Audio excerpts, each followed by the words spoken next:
ঠিক তেমনি আমার আপনার আজরাইলের গাড়ি, মরণের গাড়িটা কোথায় আছে আল্লাহ লুকিয়ে রেখে দিয়েছেন, জানতে দেন নাই। কবরের টিকিট কেটে পরকালের লম্বা জিন্দেগির সফর অর্জন করো।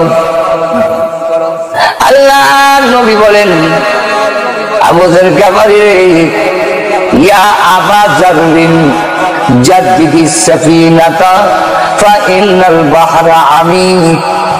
ওরে আবু যর গফারী, ইমানের নৌকাটাকে মজবুত করে বান। ইমানটাকে নৌকার সঙ্গে তুলনা দিয়ে আল্লাহ নবী বলেন, তোমার ইমানের নৌকাটাকে মজবুত করে বাঁধো, কারণ মৃত্যুর সাগর বড় গভীর। ওই সাগরে যখন ঢেউ উঠবে, নৌকা যদি বাংলা থাকে ভেঙে খান খান হয়ে যাবে, অতল পানির নিচে তলায়া যাবে, পার হতে পারবে না। সামান বেশি করে নাও। ইয়া আবা যররিন জাদ্দিদিস সাফিনাতা ফাইনাল বাহরা আমিক ওয়া কাসরিজ যাদা ফাইনাস সাফরা বাঈদ। ওরে আবু যর গফারী, সামান বেশি করে নাও। এই দুনিয়ার জিন্দেগি আর সেই জিন্দেগি অনেক বেশ কম। কবরের জগতে 40,000 বছর থাকতে হবে, কিয়ামতের মাঠে 50,000 বছর, ফুলতেরাতের মূল 30,000 বছরের রাস্তা। সফর বড় লম্বা। সামান যদি না থাকে, কেউ তোমাকে সাহায্যকারী পাবে না। আল্লাহ রাব্বুল আলামিন বলেন, আমি আল্লাহ, আমি নিজে বলতেছি, শোনো, যেদিন তোমার রূহ বের করবে, সজোরে টান দিবে, ওই যে টাননেওয়ালা ফেরেশতাদের কসম করে বলি, গারকা, গারকুন শব্দের অর্থ হইল আরবি গারকুন, অর্থ হইল ডুব দেওয়া। আল্লাহ রাব্বুল আলামিন বলেন, ফেরেশতারা ডুব দিবে তোমার দেহের ভিতরে। কেন? তোমার দেহের সমস্ত কানেকশন বিচ্ছিন্ন করে দিবে। হাতের সাথে যে লাইন সংযোগ ছিঁড়ে ফেলবে, পায়ের সাথে যে সংযোগ ছিঁড়ে ফেলবে, চোখের সাথে সংযোগ ছিঁড়ে ফেলবে, জবানের সাথে সংযোগ টেনে টেনে সব ছিঁড়ে ফেলবে। আল্লাহ রাব্বুল আলামিন বলেন, সব দূরে টেনে টেনে ডুব দিয়া যখন ছিঁড়তে থাকবে, তখন তামাম পৃথিবীর পানি দিলেও তুমি তখন বুঝবে কত যে কষ্টকর। আল্লাহ নবী বলেন, যেমন কষ্টকর, এই কষ্ট থেকে কেউ রেহাই পাবে না। ও নবী, ও ওলি, ও গাউস, ও কুতুব, ও মৌলভী সাহেব, ও ইমাম সাহেব, ও মন্ত্রী সাহেব, ও তুমি পয়সাওয়ালা, কাউকে খাতির করবে না। তখন ডেকে ডেকে বলবে, রে ফেরেশতারা, ছেড়ে দে, আমার স্থাবর অস্থাবর সম্পত্তি লন্ডনও আছে আর বাংলাদেশও আছে, সব দিলাম, আমাকে ছেড়ে দাও। ফেরেশতারা বলবে, না, তাম পৃথিবীর টাকা পয়সা দিলেও দুনিয়াতে তোমাকে টাকা পয়সার কারণে ছেড়ে দিয়েছে। আসামি করে লেছে বাংলাদেশও। পুলিশের কানে গিয়া যদি ইসমে আজম করে ফু দেওয়া যায়, আসামি সাইরা দিয়ে সরকারে বোঝায়, সামান্য লেগে লাগাল হয়েছি না। পুলিশের ইসমে আজম বুঝছেন, ঘুষের টাকা। ঠিক না? 50 মেয়ে 1 লাখ দিলে রাজার হত্যার আসামি, পুলিশে 12 লাখ ভাইয়া সৌদি আরব যাওয়ার রাস্তা খুলে দিলেছে। ফেরেশতারা ডাক দিয়া বলবে, ও আল্লাহর বান্দা বান্দি, এখন বলো, পৃথিবীর টাকা পাউন্ড তোমাকে আমার হাত থেকে ছাড়াইতে পারবে না। কে আছে তোমাকে তদবির করবে? এখন এসে যদি বড় ছেলে আসে, আব্বু আমি আপনার বড় ছেলে ডাক্তার, তো ডাক্তার আমার গৃহটা ছুটাস না, এটা সম্ভব না। আর ছেলে এসে, আব্বু আমি ইঞ্জিনিয়ার, ইঞ্জিনিয়ার গৃহটা ছুটাস না, এটা সম্ভব না। যেরকম ঠিক কিনা? কেউ ছাড়াতে পারে না। পানি দিবে, পানি দেওয়া নিষেধ। যখন চাকরা শুরু হয়ে যায় তখন পানি দেওয়া নিষেধ। পানি দিয়েন না, বেটার আরো কষ্ট হয়। পানি তো ভিতরে যায় না, গলার মধ্যে আরো দৃঢ় লাগে, এই জন্য পানি দেওয়ার নাই। একমাত্র পথ, ওই সময় যদি কানের কাছে এসে বলে, সন্তান যদি এমন তরে করে থাকেন আপনার কাছে সূরা ইয়াসিন সহি শুদ্ধ করে পড়তে পারে, ওরা যখন এসে কানের কাছে পড়ে ইয়াসিন ওয়াল কুরআনিল হাকীম ইন্নাকা লামিনাল মুরসালিন,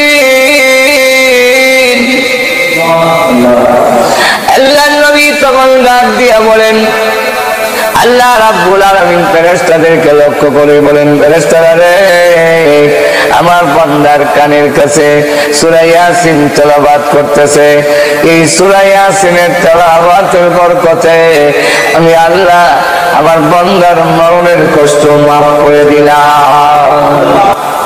যে আব্বা আপনার আগে দুনিয়া থেকে বিদায় হয়ে গেছেন, ওই আব্বা খারাপ। মা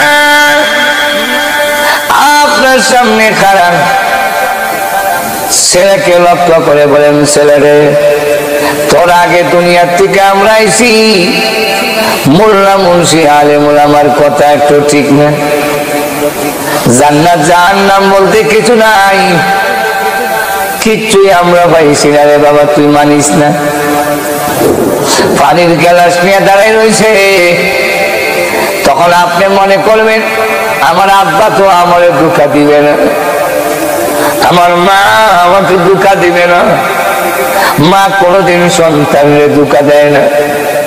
আমার মা যখন বলে আখিরাতের কিছুই নাই, আমার বাবা যখন বলে মরার পরে কিছুই নাই, তাহলে এটা সঠিক এটা মিথ্যা হতে পারে না।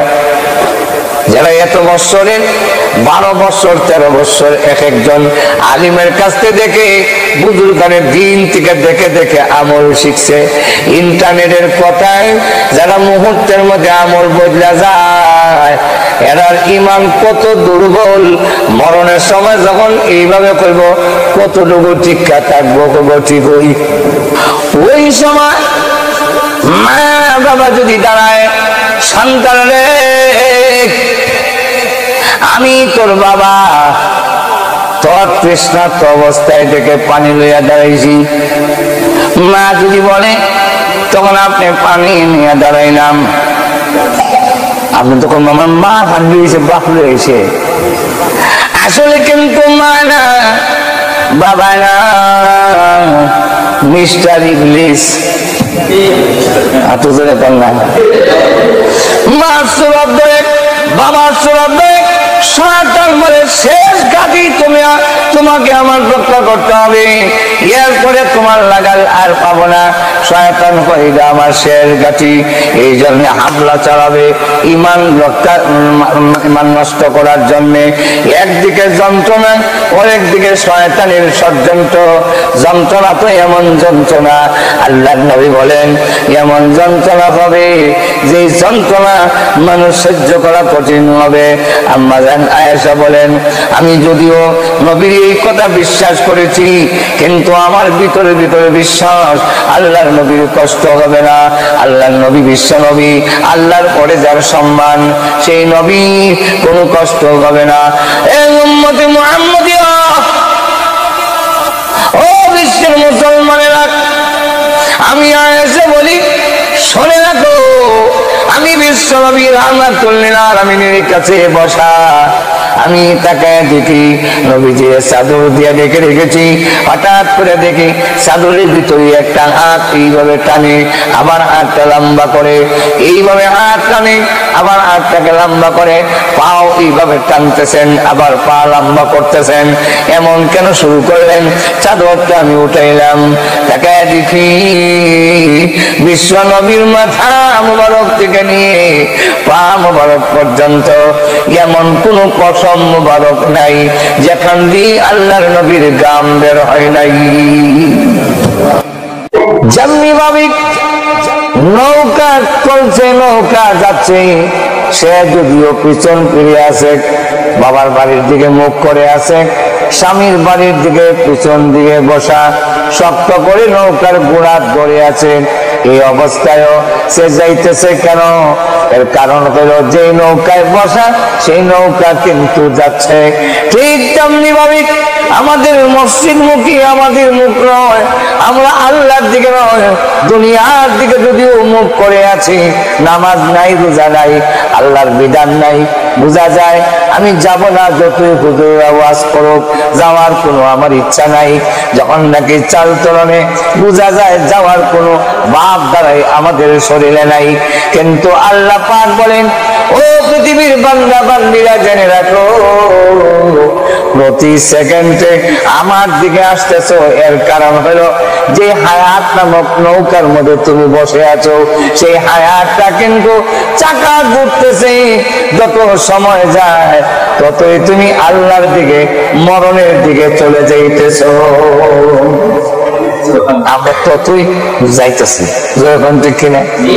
যদি আমাদের চাল চলন কিন্তু বোঝা যায় না, আমরা যাইতেছি, যখন ঠিক না? তাহলে আমরা মরণের দিকে যাব না, যাইতে আছি। বুঝাইতে পারলাম কিনা? যাব না, যাইতে আছি। মৃত্যুবরণ করতে আমি, কিন্তু কখন করব দুনিয়ার কেউ জানে না, নবীও জানেন না। বিশ্ব নবী রাহমাতুল লিল আলামিনের কাছে জিবরাইল আসলেন। মিশকাত শরীফে এবং মুসলিম শরীফে হযরত ওমর ইবনুল খাত্তাব রাদিয়াল্লাহু আনহু থেকে বর্ণিত হাদিস। এই হাদিস প্রসিদ্ধ হাদিসে জিবরাইল নামে, এটা প্রসিদ্ধ হাদিস, সহিহ হাদিস। আল্লাহর নবীর কাছে জিবরাইল আসলেন মানুষের সুরত ধরে, মুসাফিরের বেশে, কিন্তু মুসাফিরের কোনো ক্লান্তিতা তার গায়ে নাই। মুসাফির হইলে যেভাবে ক্লান্তিতা থাকে, কাপড় চোপড় ময়লা থাকে, এমন কোনো ক্লান্তিতা নাই। নবীজির সামনে নামাজের সুরতে বসে প্রশ্ন করেন। সাহাবীরা বলেন, লোকটাকে তো চিনি না, কোথা থেকে গ্রাম্য একটা লোক এসেছে, প্রশ্ন করতেছে, ভালোই হইতেছে, এমন প্রশ্ন করতেছে যেইগুলা নবীর শান মর্যাদার কারণে আমরা প্রশ্ন করতে সাহস পাই না, যেগুলা আমরা ডরে বয়ে রসুল জিগাই না, বিয়াদবি হয়। আর গ্রামের লোকেরা অনেক সময় এসে নবীর শান মর্যাদা বুঝে না। আমরা লেখাপড়া করার সময় দেখছি যে হুজুরের কাছে হাদিস পড়ি ওনার বয়ে আতঙ্কিত, গহরপুরে রাহমাতুল্লাহ আলাইহির কাছে হাদিস পড়ছি, বয়ে কোনো কিছু প্রশ্ন করতাম না, কি জানি বিয়াদবি হয়ে যায়। এখন ঠিক না? কিন্তু গ্রামের লোক যখন আসতো তখন আর শান মর্যাদা বুঝে না, ডাইরেক্ট জিগাই যায়। ফেরেশতারা বলেন, সাহাবীরা বলেন, কোথাকার একজন মুসাফির এসেছে, নবীকে যেইভাবে প্রশ্ন করতেছে আমরা এইভাবে করতে পারি না, কিন্তু উনি যেই প্রশ্নগুলো করছেন এই প্রশ্নগুলো আমাদের ভিতরেও জানার আকাঙ্ক্ষা, আগ্রহ।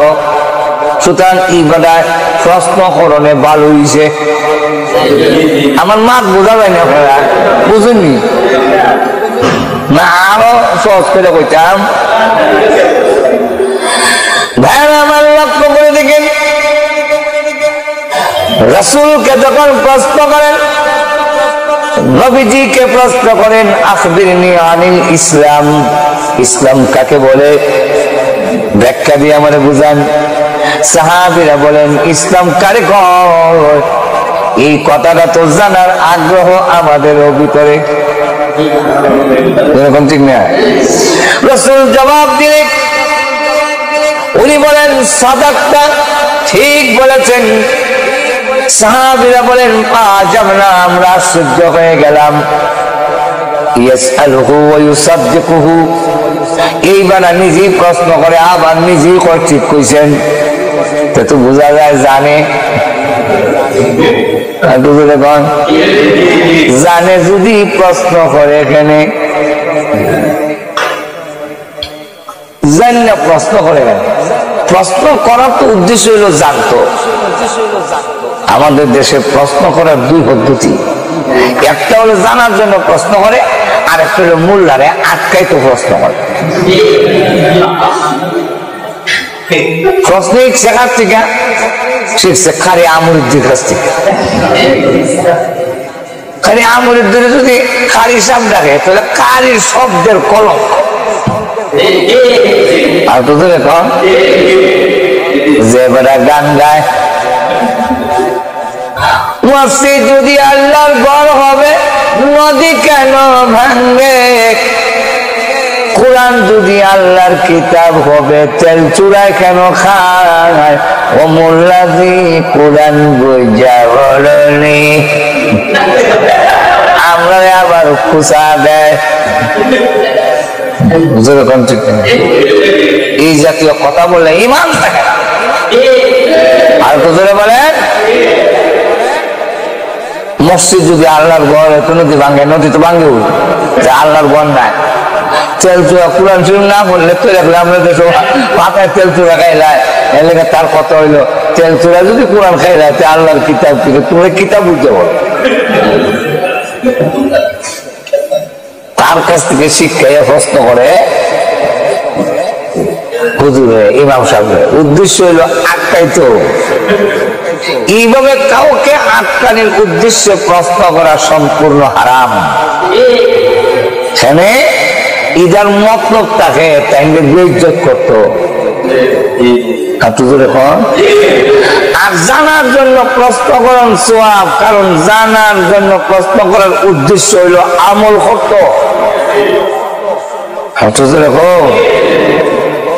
যা সব কথা বলতে আমরা টাইম কম, এখন লক্ষ্য করে দেখেন তো সাহাবীরা আশ্চর্য হইলাম, এই বেটা কই থেকে আইলো? ইয়াসআলুহু ওয়া ইউসাদ্দিকুহু, নিজে সওয়াল করে নিজে আবার সত্যায়ন করে, ও ঠিক কইছেন চিনি না বেটা রে রাসূল কিন্তু চিনা বলে। এক পর্যায়ে গিয়ে প্রশ্ন করেন আখবিরনি আনি সা, ইয়ানি মাতা সা, কিয়ামত যে করবে এটা কোন দিন কখন? আল্লাহ রাসূল বলেন মাল মাসউলু আনহা বিআলামা মিনাস সাইল, প্রশ্নকারী যেমন জানে না কিয়ামত কোন দিন হবে, যারে প্রশ্ন করা হইছে উনিও জানেন না কিয়ামত কোন দিন হবে। আরো আসতে কইন। তাহলে এই হাদিসের দ্বারা আমরা কি বুঝতে পারলাম? রাসূলও জানেন না, জিবরাইলও জানেন না। একটু ধরে বলেন কেন জানেন না? আল্লাহ জানেন না কেন? আরেকটা আয়াতে আল্লাহ বলছেন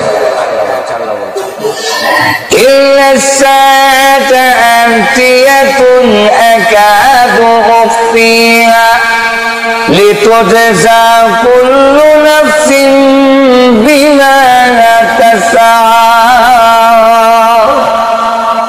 আল্লাহ বলেন কিয়ামত তোমার মৃত্যু অবশ্যম্ভাবী আনেওয়ালি, আসবেই, কিন্তু তোমাকে জানাইলাম না কেন? না জানার কারণ আমি আল্লাহ তোমাদের প্রতি দয়া করছি। কি দয়া?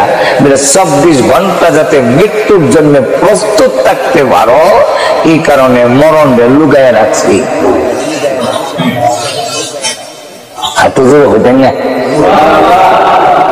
মরণ লুকায় খেলা দিলেন, জানাইলেন না কেন?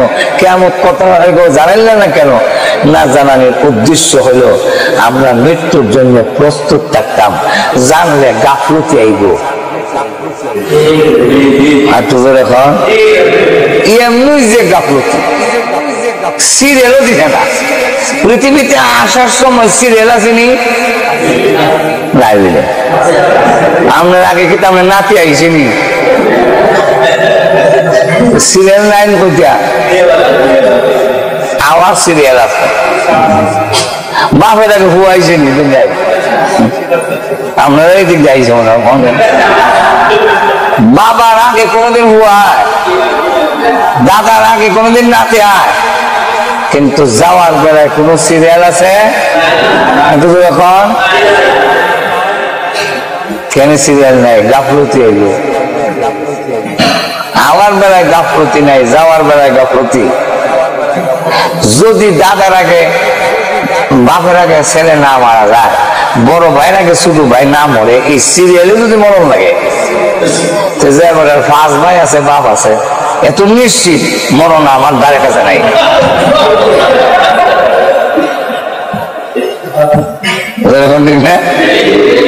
যখন বাপ মরবো, বড় ভাই সাহেব মারা যাবো, এরপরে হইলো ছোট ভাই মাইজুম ভাই সাহেব, এরপরে ছোট ভাই সাহেব, এরপরে আবার কোনা ভাই সাহেব, এই সব মারা গিয়া যখন একবারে আমার কাছে যে ভাই কান্দে যখন জক্কা দড়ি লইব, তখন বুঝবো যে আইতাছে আমার দিকে মরণ কাছে আইছে। আল্লাহ বলেন কোন সিরিয়াল রাখলাম না, তুমি প্রস্তুত থাকার জন্য। এরপরও আমরা ঠিক করতে পারি না, আর ঠিক করতে কেমন?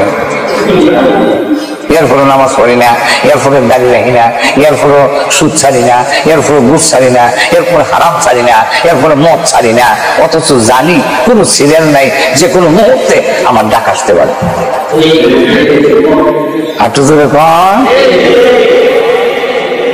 আল্লাহ বলেন তোমাদের কল্যাণের জন্য।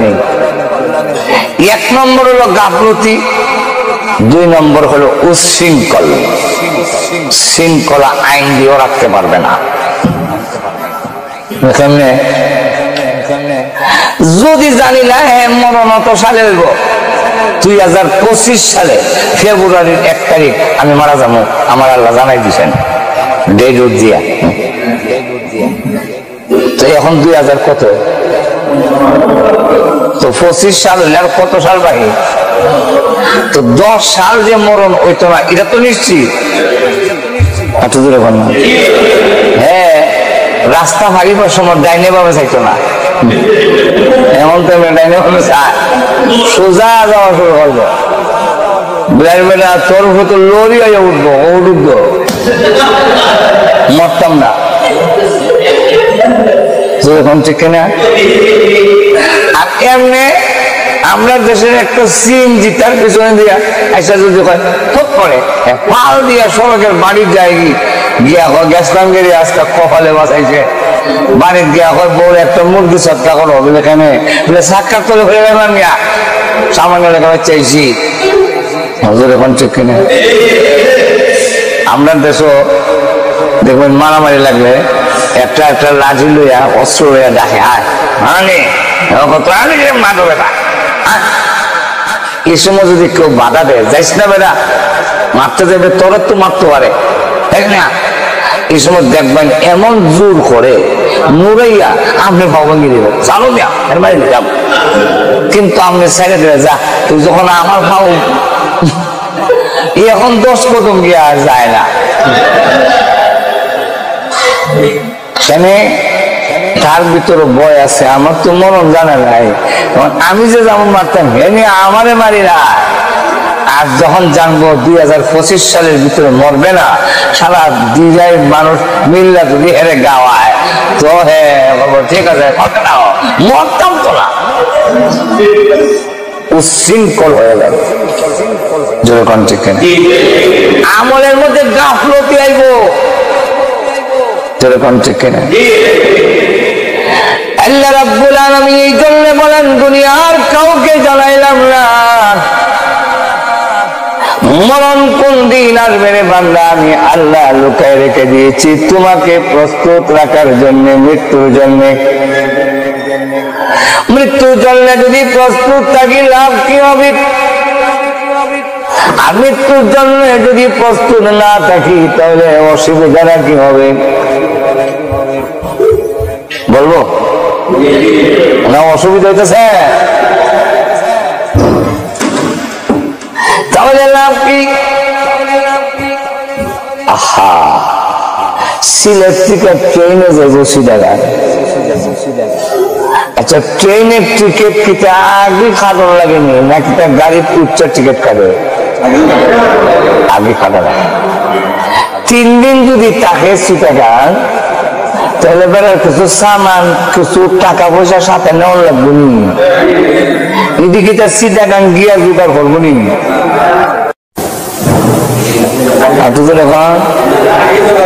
আগে জোগাড় করা এরপরে টিকিট কাটতে টাকা পয়সা সব পকেটে লইয়া ব্যাগের ভিতরে কাপড় চোপড় লইয়া এরপরে গিয়ে স্টেশন বইছে। তো আমরা বাংলাদেশে গিয়া স্টেশন মাস্টারের জায়গায় আমি যে ট্রেনটা দিয়ে সিটাগাং যাইমু এটা কই আছে এখন? তো স্টেশন মাস্টার খবর হয়েছে না গাড়ি এখনো কই আছে। এখন বেঞ্চিত বইয়া অপেক্ষা করতে হয়।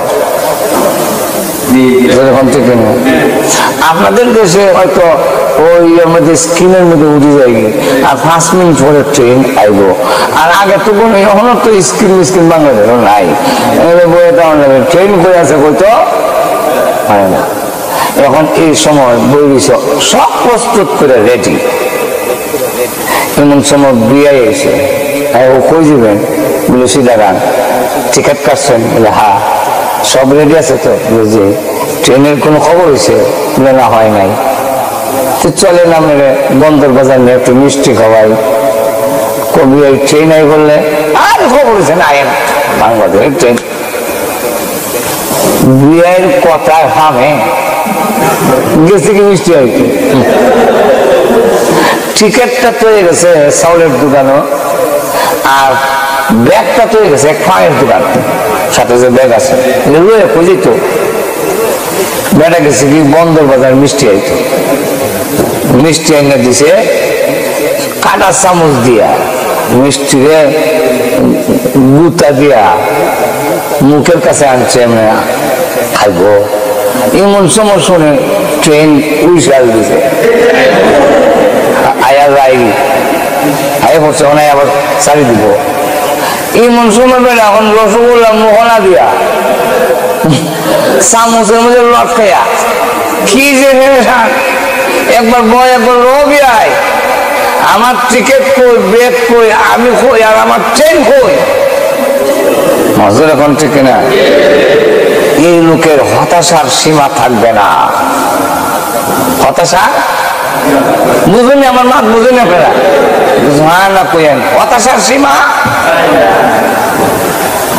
আর বিয়ের কথায় যদি না যাইতো, বুয়া থাকতো, এবারের ফেরেশানির কোনো কারণ নাই। ট্রেন এসে টিকিট আছে, সিট নম্বর দেওয়া আছে, সামান আছে, ফেরেশানির কোনো কারণ নাই। তখন বিয়ে যাবেন না, বুঝলেন না? তা আমি আপনার কাছে বই ট্রেনে তুললে দেওয়া যাবে, বিয়ে তো জায়গা কম নেই।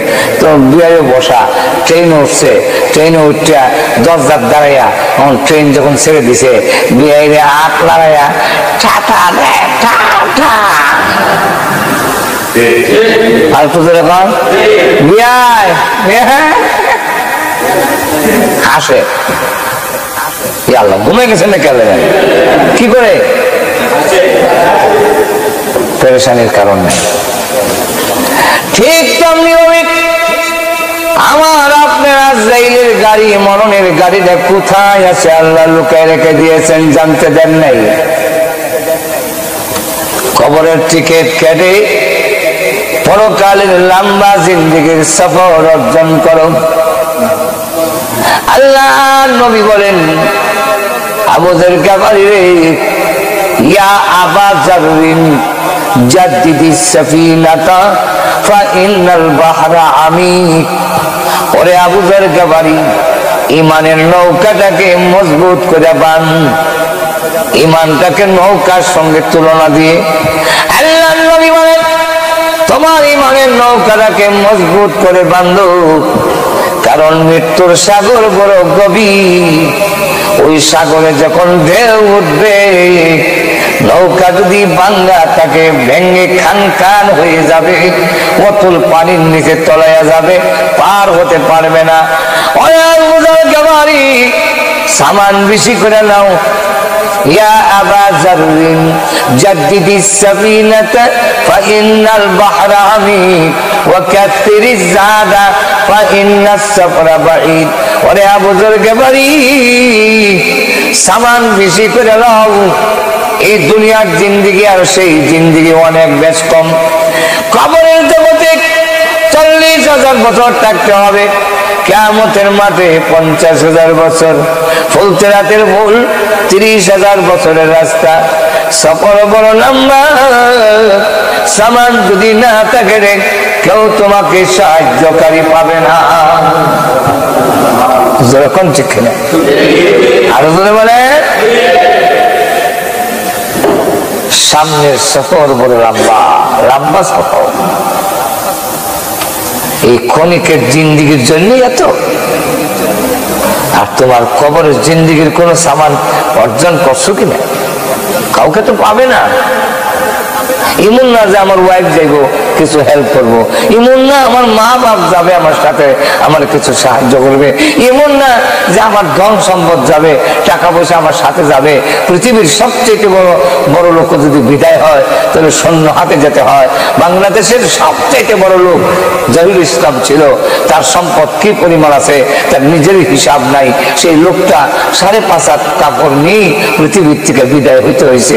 সুতরাং এর চেয়ে বেশি নেওয়ার কারো কোনো অধিকার নাই, ক্ষমতা নাই। সামান নিয়ে যেতে হবে এখান থেকে। যে সামান নিয়ে যায় না আর নিজেকে বুদ্ধিমান মনে করে, তার চাইতে নির্বোধ আর বেকুফ আল্লাহর জমিনের কেউ হতে পারে না। খলিফা হারুন রশিদের নাম শুনছেন না আপনারা? তো খলিফা হারুন রশিদের যুগে একজন আল্লাহওয়ালা বুজুর্গ ছিলেন, দুনিয়া থেকে, দুনিয়ার সাথে কোনো সম্পর্ক নাই। সেই লোকটার নাম হলো বাহলুল। সেই বাহলুল আল্লাহওয়ালা লোকটা বাদশা আবার জানে যেহেতু খলিফা হারুন রশিদ কোন নেককার, খলিফা হারুন রশিদ নেককার, তাহাজ্জুদ পড়নেওয়ালা। কিন্তু এরপরও বড় লোকরা যতই দিনদার হয়, গরিব দেখলে কিছু নাক চিৎকাই। আপনারা রাগ হয়েছেন নাকি? রাগ হয়েছেন আপনারা? দিনদার বড় লোক হইল, গরিবরে ভালো জায়গা করে জায়গা দেয় না।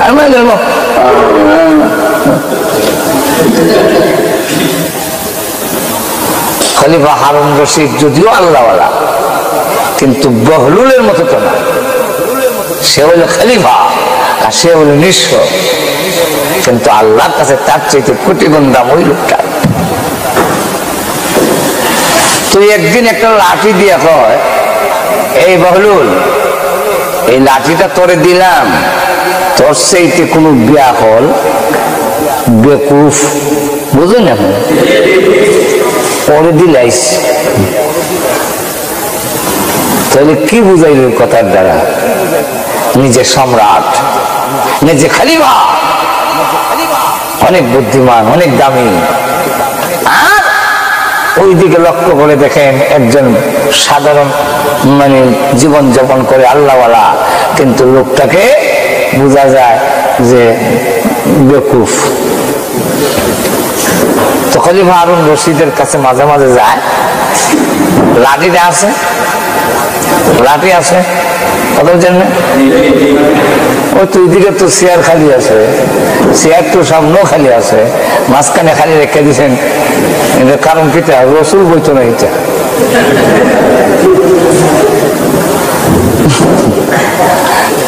লক্ষ্য করে দেখেন, সময় কিন্তু চলে যাচ্ছে। যখন সময় আইব, টাইম আইব, দৌড় দিবে না আমার তো বুঝলেন না? তো লক্ষ্য করেন, এই লাঠিটা নিয়ে আসা যাওয়া করে। তো বাদশার সাথে যখনই দেখা হয়, খলিফা হারুন রশিদ বলেন, কিরে বহলুল, তোর চাইতে আরো ব্যাকল বেকুফ হয়েছ না? লাঠি যে তোরা তো রয়েছে দেখা যায়, দিলে না কেন? বাহলুল কয়, আমার চাইতে ব্যাকল কেড়ে পাইছি না, লেগে দিতে হবে।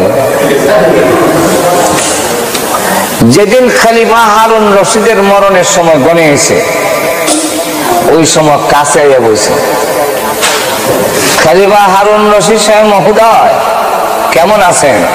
খুব ভালো না রে। ভালো না? কেন ভালো না? যাওয়ার পথে। কোথায় যাচ্ছেন? যাবো না, আখিরাতের দিকে যাচ্ছি। ও আচ্ছা, কবে আইবেন? আপনারা তো ঘুম হইবে, কবে আইবে? আচ্ছা, আখেরাতে গেলে কেউ ফিরে আয়?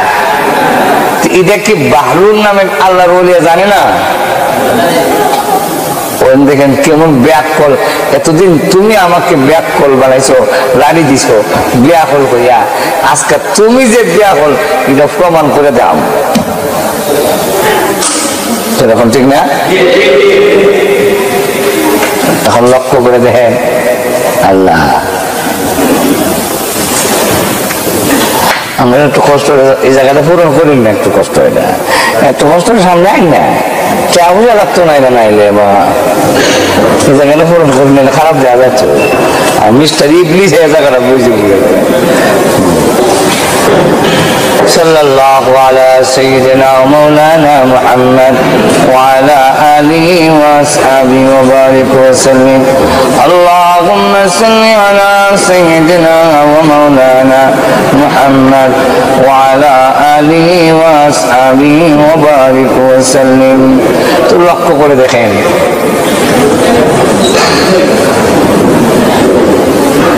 ভাইরা আমার, খলিফা হারুন রশিদ বলেন, কিরে বহলুল, তোরে তো জায়গাটা নিরাপদ কিনা? বহলুল, আমার সাথে যেমন তামসা করছ রে, কবর কিতা সিকিউরিটি বাহিনী বানাইয়া যাক আছে, কোন যা ও যায় না, যেমন বুঝে না বিয়া করতো ব্যাক কল। আচ্ছা যাব না, সেখানে যে থাকবেন, কারণ আপনি একজন খলিফা, আপনার তো বেড বিছনা ভালো হওয়ার দরকার, মাটির তো পড়ে থাকতে পারবেন না। আপনার জন্য কি কোনো বেড বিছনা সেখানে পাঠাইছেন? দেখ থাপ্পড় মারুম, কিন্তু আমার সাথে তামসা করো, এখানে কি বেড বিছনা পাঠানোর কোন সুবিধা আছে? আচ্ছা, পাঠানো যায় না? না। আচ্ছা, আপনি যে খাইবেন, খাওয়া দাওয়ার কোনো ব্যবস্থা সেখানে করছেন তো? ওখানে খলিফা খাওয়া তো সব রুচি হবে না, উন্নত মানের খাবারের ব্যবস্থা করছেন তো? দেখ, ঘর থেকে বের করে দেবো, তামসা করিস না, আমার সাথে তামসা করো, পরকালে কি এখানে খাওয়ান দাওয়ান পূর্ণ হলো ভাত করে কোন ব্যবস্থা আছে? এখন কয় খলিফা মহোদয় শোনেন, পৃথিবীতে কোথাও 3 দিনের সফরে যদি খলিফা হারুন রশিদ যায়, সেখানে মাটি উলট পালট করে ফেলে সিকিউরিটি বাহিনী। আমাদের আসতে করে বাংলাদেশ থেকে এসে খবর জানেন না? আমাদের বাংলাদেশের প্রাইম মিনিস্টার যদি কোথাও যায়, সেখানে কি জানি কোন জঙ্গিবাদে বোমা ফুটাইয়া দেয়, এই জানে 1 মাস আগ থেকে খালি উল্লায় ফাল্লায় স্যাপ করতে দেয়, কিন্তু কবরে যে সাপে কামড়াইব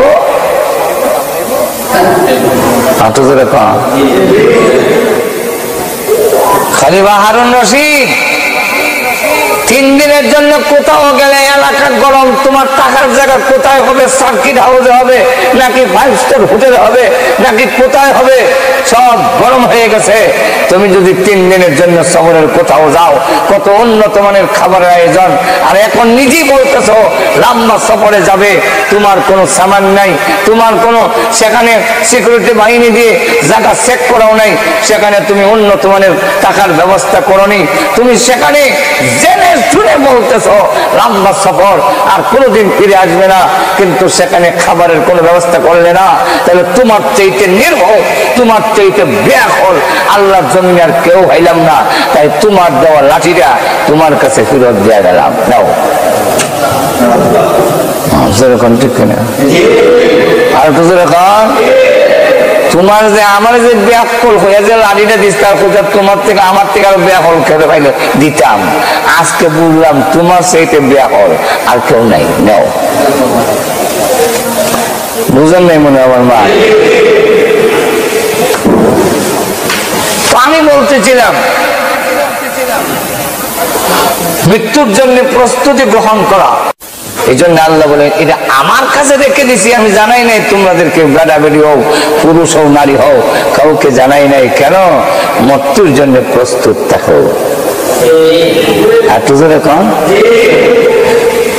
ওই সময় মরণের সময় ওই গাড়িটা বড় বিপজ্জনক, এই গাড়ি পার হয়ে যাওয়া বড় কঠিন। নবী ওলি গাউস কুতুবেরা পর্যন্ত কান্দে, প্রভু গো ঈমান নিয়ে যেন যেতে পারি, তুমি দয়া করো। এর কারণ আল্লাহ যদি দয়া মায়া না হয়, আল্লাহর কসম পৃথিবীর কোন মানুষ ঈমান নিয়ে যাওয়া সম্ভব হবে না। আর তো দেখো কেন সম্ভব হইতো না? একটা 500 ফেরেশতা আপনাকে আমাকে চাপ দিয়া ধরবে, 500 ফেরেশতা চাপ দিয়া ধরছে যাতে নড়াচড়া করতে না পারি, একজনই যথেষ্ট। এর মধ্যে ভাগ কর, বুঝতেছেন নি বিষয়টা? হাসির বিষয় না, কান্নার বিষয়। যখন ঠিক 500 ফেরেশতা চাপ দিয়া ধরবে আপনি আমাকে। আল্লাহর নবী বলেন এমন পিপাসা হবে রহমত, তামাম পৃথিবীর পানি যদি তোর মুখে ঢেলে দেয় তথাপিও তোমার পানির পিপাসা দূর হবে না। একদল ফেরেশতা ভিতরে ঢুকে যাবে আমার সমস্ত দেহের কানেকশন বিচ্ছিন্ন করার জন্য। আল্লাহ কুরআনে বলেছেন ওয়াল্লাযিআতি গারকান ওয়াল্লাশিকাতি নাশতা। নাযিআত শব্দটা নাযউন থেকে তার উৎপত্তি। নাযউন শব্দের অর্থ হইল জোরে কুশক্তি দিয়ে টান দেওয়ারে আরবিতে নাযউন বলে। নাযিআত দিয়ে হলো সজোরে টাননে ওয়ালা ফেরেশতা বুঝাইছেন। আল্লাহ বলেন তাদের শপথ করে বলছি আমি আল্লাহ। সুবহানাল্লাহ বলবেন না? আল্লাহ রাব্বুল আলামিন বলেন আমি আল্লাহ। আমি নিজে বলতেছি শোনো, যেদিন তোমার রূহ বের করবে সজোরে টান দিবে, ওই যে টাননেওয়ালা ফেরেশতাদের কসম করে বলি, গারকা গারকুন শব্দের অর্থ হইল আরবি গারকুন, অর্থ হইল ডুব দেওয়া। আল্লাহ রাব্বুল আলামিন বলেন ফেরেশতারা ডুব দিবে তোমার দেহের ভিতরে। কেন? তোমার দেহের সমস্ত কানেকশন বিচ্ছিন্ন করে দিবে। হাতের সাথে যে লাইন সংযোগ ছিঁড়ে ফেলবে, পায়ের সাথে যে সংযোগ ছিঁড়ে ফেলবে, চোখের সাথে সংযোগ ছিঁড়ে ফেলবে, জবানের সাথে সংযোগ টেনে টেনে সব ছিঁড়ে ফেলবে। আল্লাহ রাব্বুল আলামিন বলেন সব দূরে টেনে টেনে ডুব দিয়া যখন ছিটতে থাকবে তখন তামাম পৃথিবীর পানি দিলেও তুমি তখন বুঝবে কত যে কষ্টকর। আল্লাহর নবী বলেন এমন কষ্টকর, এই কষ্ট থেকে কেউ রেহাই পাবে না। ও নবী, ও ওলি, ও গাউস, ও কুতুব, ও মৌলভী সাহেব, ও ইমাম সাহেব, ও মন্ত্রী সাহেব, ও তুমি পয়সাওয়ালা, কাউকে খাতির করবে না। তখন ডেকে ডেকে বলবে রে ফেরেশতারা ছেড়ে দে, আমার স্থাবর অস্থাবর সম্পত্তি লন্ডনও আছে আর বাংলাদেশও আছে, সব দিলাম, আমাকে ছেড়ে দাও। ফেরেশতারা বলবে না। আল্লাহ কোরআনে বলছে কাল্লা ইযা বালাগাতিত তারাকিয়া ওয়া কিলা মান রাওয়াক। প্রাণ যখন চলে আসবে কন্ট্রোলালিতে তখন ডেকে ডেকে বলে আল্লাহ কিলা মান রাক। ফেরেশতারা বলবে অথবা আপনি বলবেন।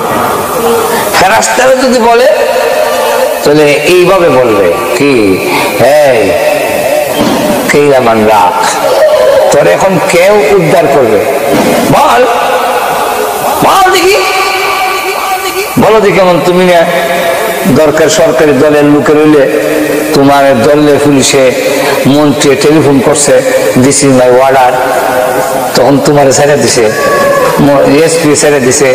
এখন ডাক ডাক কও না তোমার দিস ইজ মাই অর্ডার কইতো, যে আমি দিস ইজ মাই অর্ডার, আমি প্রধানমন্ত্রী বলছি, হ্যাঁ আমার দলের লোক ছেড়ে দাও, দিস ইজ মাই অর্ডার, এখানে চলতো না। আর তো জোরে বলেন, টাকা বলো তুমি, টাকা দাও, টাকা তাম পৃথিবীর টাকা পয়সা দিলেও দুনিয়াতে তোমাকে টাকা পয়সার কারণে ছেড়ে দিয়েছে। আসামি ধরে রয়েছে বাংলাদেশও, পুলিশের কানে গিয়া যদি ইসমে আজম করে ফু দেওয়া যায়, আসামি সাইরা দিয়ে সরকারে বোঝায়, সামান্য ঘেরে লাগাল পাইছি না। পুলিশের ইসমে আজম বুঝছেন, বুশের টাকা, ঠিক না? 50 নেই 1 লাখ দিলে রাজন হত্যার আসামি পুলিশে 12 লাখ পাইয়া সৌদি আরব যাওয়ার রাস্তা করে দিলেছে। ফেরেশতারা ডাক দিয়া বলবে, ও আল্লাহর বান্দা বান্দি, এখন বলো পৃথিবীর টাকা পাউন্ডি তোমাকে আমার হাত থেকে ছাড়াইতে পারবে না। কে আছে তোমাকে তদবির করবে? এখন এসে যদি বড় ছেলে আসে, আব্বু আমি আপনার বড় ছেলে ডাক্তার, ডাক্তার আমার গিরোটা ছুটাস না, হ্যাঁ এটা সম্ভব না। আরেক ছেলে এসে, আব্বু আমি ইঞ্জিনিয়ার, ইঞ্জিনিয়ার গিরোটা ছুটাস না, হ্যাঁ এটা সম্ভব না। ঠিক কিনা? কেউ চালাতে পারে না। পানি দিবে, পানি দেওয়া নিষেধ, যখন চাকরা শুরু হয়ে যায় তখন পানি দেওয়া নিষেধ, পানি দিয়েন না, বেটার আরো কষ্ট হয়। পানি তো ভিতরে যায় না, গলার মধ্যে আরো জোর লাগে, এই জন্য পানি দেওয়ার নাই। একমাত্র পথ, ওই সময় যদি কানের কাছে এসে বলে, সন্তান যদি এমন তৈরি করে থাকেন আপনার কাছে সূরা ইয়াসিন সহি শুদ্ধ করে পড়তে পারে, ওরা যখন এসে কানের কাছে পড়ে, ইয়াসিন ওয়াল কুরআনিল হাকীম ইন্নাকা লামিনাল মুরসালিন। আল্লাহর নবী তখন ডাক দিয়া বলেন, আল্লাহ রাব্বুল আলামিন ফেরেশতাদেরকে লক্ষ্য করে বলেন, ফেরেশতারা রে, আমার বান্দার কানের কাছে সূরা ইয়াসিন তেলাওয়াত করতেছে, এই সূরা ইয়াসিনের তেলাওয়াতের বরকতে আমি আল্লাহ আমার বান্দার মরণের কষ্ট মাফ করে দিলাম। লক্ষ্য করে দেখেন, একমাত্র ওই সময় একটু 500 ফেরেশতা চাপ দিয়ে ধরে রাখছে, 500 ফেরেশতা আপনাকে চাপ দিয়ে ধরছে। 2 নম্বরটা হলো যে আপনার যখন নাকি এমন পিপাসা, তাকায় দেখেন আব্বা, যে আব্বা আপনার আগে দুনিয়া থেকে বিদায় হয়ে গেছেন, ওই আব্বা খাড়া, মা আপনার সামনে খাড়া, ছেলেকে লক্ষ্য করে বলেন, ছেলেরে তোর আগে দুনিয়ার থেকে আমরা আইছি, মোল্লা মুন্সি আলেমুল আমার কথা একটু ঠিক না, জান্নাত জাহান্নাম বলতে কিছু নাই, কিচ্ছুই আমরা পাইছি না রে বাবা, তুই মানিস না। পানির গ্লাস নিয়ে দাঁড়াই রয়েছে, তখন আপনি মনে করবেন আমার আব্বা তো আমারে ধোঁকা দিবে না, আমার মা আমাকে ধোঁকা দিবে না, মা কোনোদিন সন্তানের ধোঁকা দেয় না।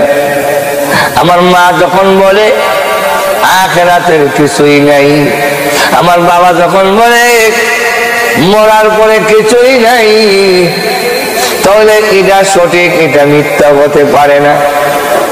যারা এত বৎসরের 12 বৎসর 13 বৎসর এক একজন আলিমের কাছ থেকে দেখে বুজুর্গানের দিন থেকে দেখে দেখে আমল শিখছে, ইন্টারনেটের কথায় যারা মুহূর্তের মধ্যে আমল বদলা যায়, এরার ইমান কত দুর্বল, মরণের সময় যখন এইভাবে কইব কতটুকু টিকা থাকবো, কইব ঠিকই। আর তুই দেখো সারা জীবন আমল এইভাবে চলেছে। আজ থেকে 1500 বছর আগ থেকে নাবির নিচে হাত বান্ধা হানাফি মাযহাব মতে নামাজ পড়ে আসছে। সারা বিশ্বের মধ্যে বর্তমানে যদি 170 কোটি মুসলমান হয়ে থাকে, 170 কোটি মুসলমানের মধ্যে 100 কোটি হইল হানাফি মাযহাবের ব্যাখ্যা অনুযায়ী নামাজ পড়ে। নাবির নিচে হাত বান্ধন দল 100 কোটি, আর বাকি সব মিললে হইল 70 কোটি। ঘুমে গেছেন নাকি দেখা যায় না? যত মুসলমান সংখ্যা তৈল বেশি ভারত, পাকিস্তান, বাংলাদেশ, আফগানিস্তান, এই জায়গার মধ্যে, এই জায়গার মধ্যে যা মুসলমান আছে, এই মুসলমান আর পৃথিবীর কোথায় পাবেন? তো এখন লক্ষ্য করে দেখেন 100 কোটি মুসলমান নামাজ এখানে পড়তেছে। আর এটা আজকে নয়, অনেক দিন ধরে ইমাম আবু হানিফা রাহমাতুল্লাহ আলাইহি, যিনি সাহাবী দেখেছেন, সাহাবীর কাছ থেকে তিনি বর্ণনা করেছেন, তার ব্যাখ্যা অনুযায়ী তার মাযহাব, তার ব্যক্তিকে মানি না, তিনি কোরআন হাদিস অনুযায়ী যেটা আমরা কোনটা আমল করব, একাধিক হাদিস যেখানে আছে কোনটা আমল করব, এটা না এটা, কোনটা উত্তম হবে, কোন হাদিস আগে, কোনটা পরে, রাসূল কোনটা আগে আমল করছেন, কোনটা পরে আমল করছেন। আর হাদিসে তাকলিদ হবে না, কোনটা আগে আছে কোনটা পরে আছে। কোরআনে তাকলিদ হবে না, কোন আয়াত আগে নাযিল হইছে, কোন আয়াত পরে নাযিল হইছে। মদের আয়াত আগে নাযিল হইছে, মদের মধ্যে লাভও আছে ক্ষতিও আছে, এই আয়াত কোরআনের মধ্যে আছে। মদের আয়াত নাযিল হইছে যে মদ খাইতে পারবা, কিন্তু নিশাগ্রস্ত অবস্থায় নামাজে যায় তারা, এই কথা, এই আয়াত কোরআন শরীফের মধ্যে আছে। এরপরে এরপরের আয়াত কোনটা, এই আয়াত কোনটা, এই আয়াতের হুকুম আছে কি নাই, এগুলা যারা বুঝে তাদের ব্যাখ্যা অনুযায়ী আমল করতে হবে। কোরআনের তাকলিদ তো আমল করা যাবে না, হাদিসের তাকলিদ আমল করা যাবে না। কোনটা আমল করতে হবে, কোনটা করতে হবে না, এটা মুস্তাহিদিন ইমামরা ব্যাখ্যা দিয়ে আমাদের সামনে বুঝাই দিয়েছে। এখন আমরা ইমাম আবু হানিফাকে মানি না, আমরা বুঝাই আল্লাহর হুকুম বাদ দিয়ে তুমি ইমাম আবু হানিফার হুকুম মানতে কেন? আমরা আল্লাহর হুকুম মানি, নবীর তরিকা মানি, কিন্তু আমরা যেটা জানি না আবু হানিফার ব্যাখ্যা কোরআন হাদিস অনুযায়ী যে ব্যাখ্যা দিচ্ছেন সেই ব্যাখ্যাটা মানি। এটা ছাড়া তো আপনি আমল করতে পারবেন না। কোরআন থাকলে আমল করবেন।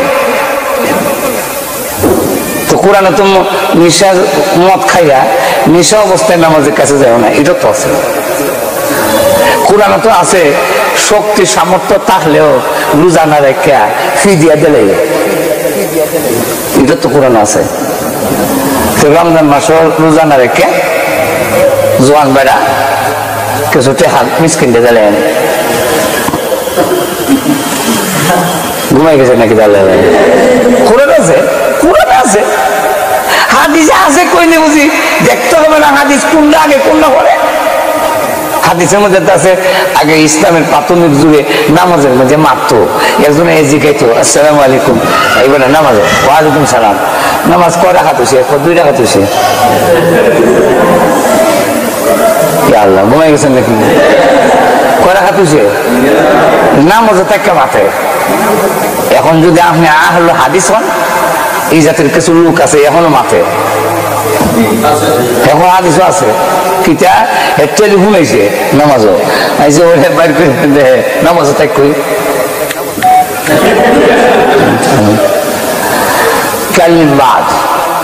বাদিন আনাফিস সালাহ পরে মাতিছে, এখন আমি নামাজও, তারপরে মারতে কিতা অত তুই তো মা দিলেই যত। এই জাতের আরবি লোকরে যদি ফলো করেন বলে তাই না আরবি জানে, তাহলে অবস্থাটা কি দিব? সেরকম ঠিক কিনা? মাযহাবের ইমামদের ব্যাখ্যা ছাড়া কোরআন হাদিস মানার মতো অবস্থাই আমাদের নাই, মানতেই হবে তাদেরকে। আর তো জোরে কম যাই হোক, এইগুলা আজকে নামাজ চলছে, এইভাবে নামাজ খালি আমি একলা করি না, আপনি বলেন না।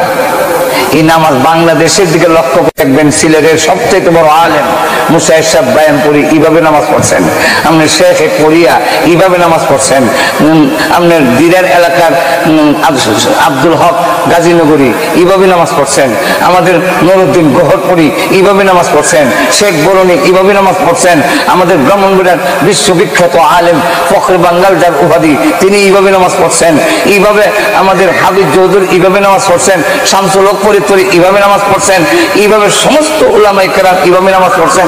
এরা সকলের নামাজ হয় না, আর তুমি হঠাৎ করে নতুন নামাজ লইয়া কারিস, তাহলে তুমি উম্মতের মধ্যে ফেরেশতা সৃষ্টিকারী ছাড়া আর কিচ্ছুই হতে পারো না। আর তো জোরে কর, তোমার কথার দ্বারা কতজন মানুষের নামাজ বাদ যায়? তোমার আল্লাহ হারাইছে নামাজ বাদ দিবে লেগে। যারা নামাজ পড়ে না এদের সম্বন্ধে কোনো কথা নাই। এক শ্রেণী আছে এমন বর্তমানে, কার নামাজ হয় না, কেন আমি নাচতে কইলো, কেন হাত নাবির নিচে মানলো, এদের নামাজ হয় না। এদের বিরুদ্ধে ফতোয়া দেওয়ার পেছনে আছে, এরা আসলে উম্মতের কল্যাণের জন্য নয়, উম্মতের মধ্যে বিভ্রান্তি সৃষ্টি করার জন্য অন্যরা পয়সা খাইয়া এই কাম করতেছে। এত লোকগুলো 100 কোটি মানুষের নামাজ বদলাইছে ইন্টারনেটে বইয়া। আর আমরাও কই ছিলেন না, বাপদাদার নাম নাই সারমুল্লার বিয়াই,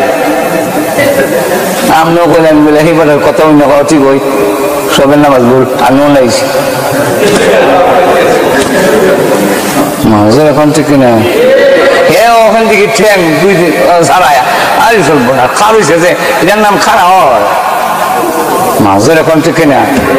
যাক, এখন এই কথাগুলো বলার টাইম নাই, চাপ জড়ো না। অসুবিধা হইতেছে না আপনারা? অসুবিধা হইতেছে? অসুবিধা হলে শেষ করে নিতাম। তাহলে এখন লক্ষ্য করে দেখেন, আল্লাহ রাব্বুল আলামিন বলেন, ওই সময় মা বাবা যদি দাঁড়ায়, সন্তান রে আমি তোর বাবা, তোর তৃষ্ণার্ত অবস্থায় থেকে পানি লইয়া দাঁড়াইছি। মা যদি বলে তখন আপনি পানি নিয়ে দাঁড়াইলাম, আপনি তখন আমার মা পানি লইছে, বাপ লইছে। আসলে কিন্তু মা না, বাবা না, মিস্টার ইবলিস। এত জোরে পান না। মার সুরাত দেখ, বাবার সুরাত দেখ, শয়তান বলে শেষ ঘাটি তোমাকে আমার রক্ষা করতে হবে, এরপরে তোমার লাগাল আর পাবো না। শয়তান কইরা আমার শেষ ঘাটি, এই জন্য হামলা চালাবে ইমান রক্ষা, ইমান নষ্ট করার জন্য। একদিকে যন্ত্রণা, আরেকদিকে শয়তানের ষড়যন্ত্র। যন্ত্রণা তো এমন যন্ত্রণা, আল্লাহর নবী বলেন এমন যন্ত্রণা হবে যে যন্ত্রণা মানুষ সহ্য করা কঠিন হবে। আম্মা জান আয়েশা বলেন, আমি যদিও নবীর এই কথা বিশ্বাস করেছি, কিন্তু আমার ভিতরে ভিতরে বিশ্বাস আল্লাহর নবীর কষ্ট হবে না। আল্লাহর নবী বিশ্ব নবী, আল্লাহর পরে যার সম্মান, সেই নবী কোনো কষ্ট হবে না। এই উম্মতে মুহাম্মাদিয়া, ও বিশ্বের মুসলমানেরা, আমি আয়েশা বলি শুনে রাখো, আমি বিশ্ব নবী রাহমাতুল লিল আলামিনের কাছে বসা, আমি তাকায় দেখি নবীজির চাদর দিয়ে দেখে রেখেছি। হঠাৎ করে দেখি চাদরের ভিতরে একটা হাত এইভাবে টানে, আবার হাতটা লম্বা করে, এইভাবে হাত টানে, আবার হাতটাকে লম্বা করে, পাও এইভাবে টানতেছেন, আবার পা লম্বা করতেছেন।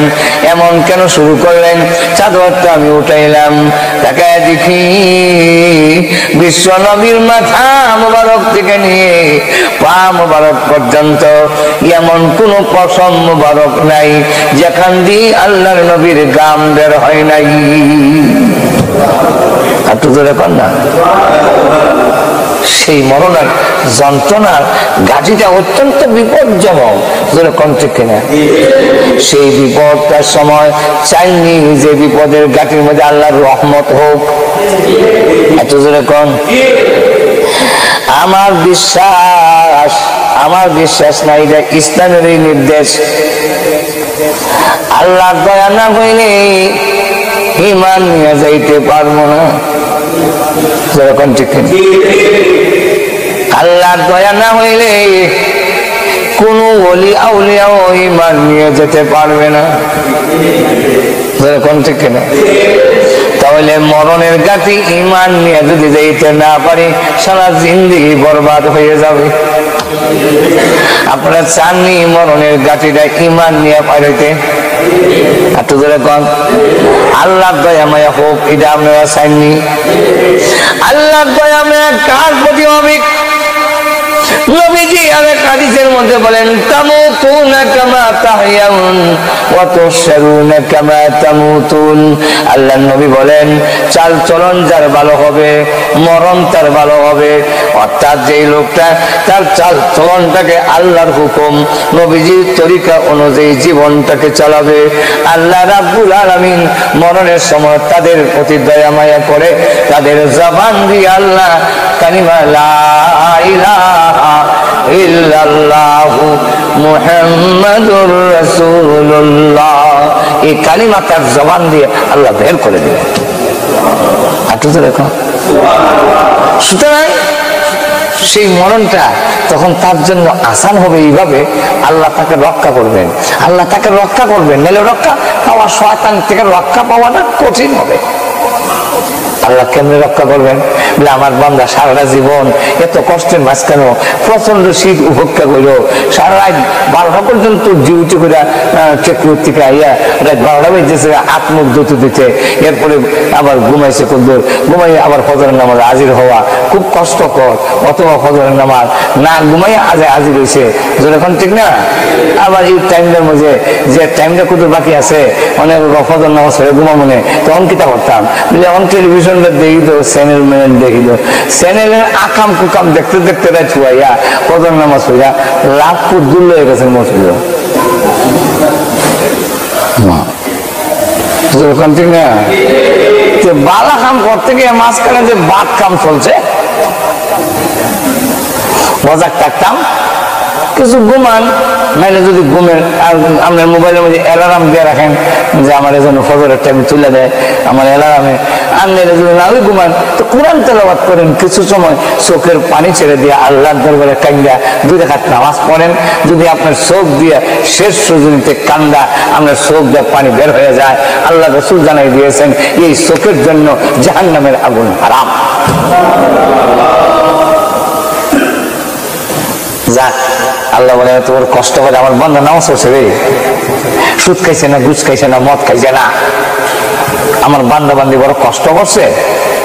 তো তার কানের কাছে কেন করছে? আমার মহব্বতে করছে। তো তার কানের কাছে বলো ফেরেশতা আমি আল্লাহ তারে সালাম দিছি। এত জোরে বলেন না। সালামুন কওলাম মির রাব্বির রাহিম,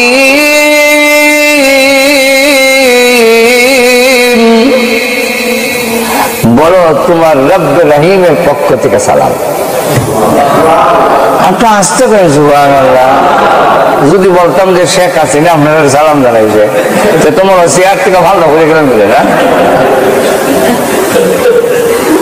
কামর হাকিমিন আল্লাহ সালাম দিব, এর থেকে মুমিনের বড় আর কি আনন্দের হতে পারে? জোরে কণ্ঠে কেনা আমার বান্দা শয়তানের এই জাল জাতের আবদ্ধ না হয়, এই ফেরেশতারা তার চোখের সামনে জান্নাত তুলে দেবে। জান্নাত যখন তুলে ধরে রাখবে, জান্নাত যখন দেখবে, আর জান্নাত দেখতে গিয়া জান্নাত চোখের সামনে শয়তানের হানিমুনি তো সব এখন সব সাইডে যাও, আর জান্নাত চোখের সামনে পুরো গিলমানরা পুরো পরীরা মুস্কি হাসি দিয়া সর্বতর গেলাস দেওয়া হয়। আসো সুবহানাল্লাহ বলবেন না? সর্বতর গেলাস দেওয়া ওটা শয়তানের মা বাবার ভানি চোর দর্শে যে শয়তান মা বাবা ইটার খেয়াল থাকবে না। আল্লাহ কোরআনে বলছেন وَأَبْشِرُوا بِالْجَنَّةِ الَّتِي كُنتُمْ تُوعَدُونَ।